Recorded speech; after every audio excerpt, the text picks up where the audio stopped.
Ala, kawawa naman. Sino nakakuha? Hindi, paano mo nakuha yan? Lawan. Anong lawan?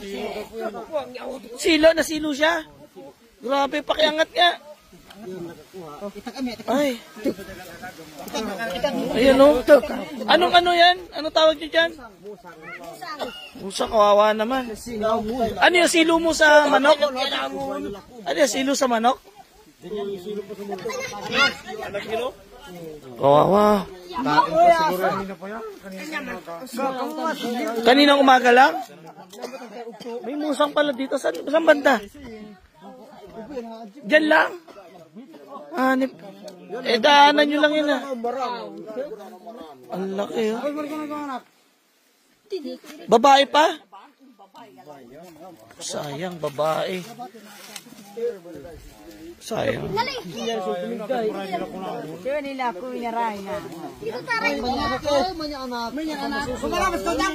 May anak pa? May anak siya?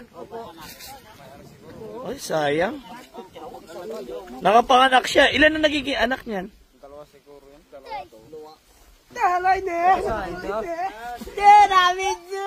Kawawa na may mga anak. Nasilo po niya. Pero yung silo niya para sa manok kasi dito lang siya banda eh. Dito na sa paligid niya. Na ano lang, nataon lang na nasilo. Kawawa naman no. Lamiran tawag niya? Musang. Ayan yung musang. Iba yung lamiran. Yung lamiran yung mataba. Yung parang mas malapad. Oo, mas maliit. Ganyan yung pinakawalan ko nun eh. Mas malaki. Saka mas matapang. Saka mas mabilis. Yung lamiran mabagal eh. Musang mabilis. Yan po kasi, ang bilis niyan. Yung lamiran, siya yung alamid kung tawagin. Kumakain ng kape. Untuk kumakain din ng kape ito eh. Pares din yata sila. Di ako sigurado. Ano yan? Ulam. Anong luto masarap yan?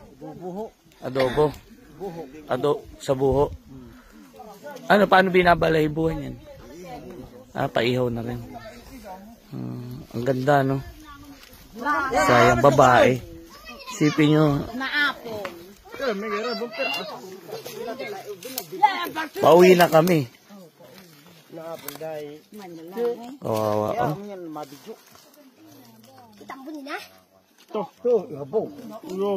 Ano daw gagawin? Ano daw gagawin? Ano? Masarap nga ang pangulam na yata yan. Pero, ganito kasi yan. Alam nyo ba ang mga musang, yung mga ganyang klase ng hayop, papaubos na yan eh. Kaya pag nakakita kayo na, ano ba, nandyan, huwag nyo nang habulin o huwag nyo nang hulihin kasi, ibig sabihin, konti na lang talaga sila. Pag dumating ang araw, naubos yan, wala nang aabutan yung mga kapwa-puwa natin. Di ba? Ang ganda pa naman.